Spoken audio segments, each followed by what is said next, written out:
السلام علیکم دلچسپ دنیا کی دیکھنے اور سننے والے معزز احباب، عباسی خلافت کے بانی ابو العباس الصفا عباسی خلافت کے پہلے خلیفہ اور اسلامی تاریخ کے ایک اہم رہنما تھے۔ ان کا اصل نام عبداللہ بن محمد بن علی تھا اور وہ نبی اکرم صلی اللہ علیہ وسلم کے چاچا حضرت عباس بن عبد المطلب کے نسل سے تعلق رکھتے تھے۔ انہیں الصفا یعنی خون بہانے والا کے لقب سے یاد کیا جاتا ہے، جو ان کے سخت گیر پالیسیوں اور بنو امیہ کے خلاف انتقامی کارروائیوں کے عکاسی کرتا ہے۔ عباسی خاندان بنو ہاشم کی ایک شاخ تھی جو نبی اکرم صلی اللہ علیہ وسلم کے خاندان سے تعلق رکھتی تھی۔ اموی خلافت کے دور میں عباسی خاندان کو پس منظر میں رکھا گیا، لیکن انہوں نے اپنی حمایت بڑھانے کے لیے ایک خفیہ تحریک کا آغاز کیا۔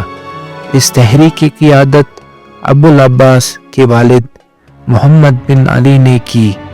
عباسیوں نے خراسان اور عراق میں اپنے حامیوں کو منظم کیا، جہاں بنو امیہ کی حکومت سے ناراض عناصر بڑی تعداد میں موجود تھے۔ 750 عیسوی میں عباسیوں نے بنو امیہ کے خلاف ایک منظم بغاوت کا آغاز کیا۔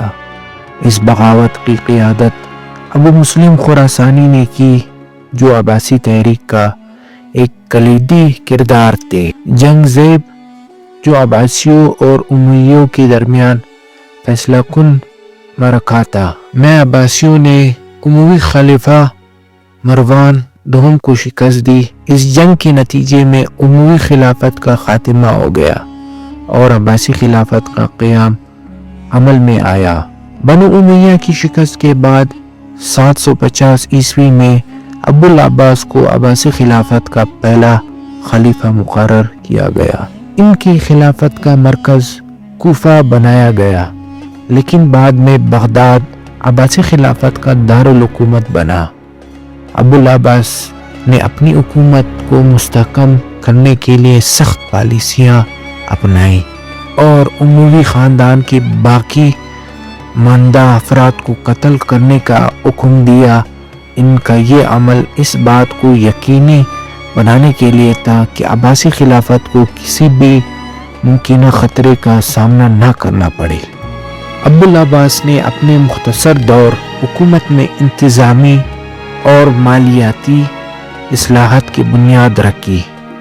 انہوں نے مختلف علاقوں میں گورنروں کو مقرر کیا اور خلافت کے نظام کو مضبوط کرنے کے لیے قوانین نافذ کیے۔ ان کی پالیسیوں نے عباسی خلافت کی ابتدائی دور کو استحکام بخشا اور ان کے بعد آنے والے خلفاء کے لیے راہ ہموار کی۔ اگرچہ ابو العباس کا دور حکومت مختصر تھا اور زیادہ تر وقت سیاسی استحکام پر صرف ہوا، لیکن انہوں نے علمی اور ثقافتی ترقی کے لیے بنیاد رکھی۔ ان کے بعد عباسی خلافت نے اسلامی دنیا میں علم، فلسفہ اور سائنس کے شعبوں میں بے مثال ترقی کی۔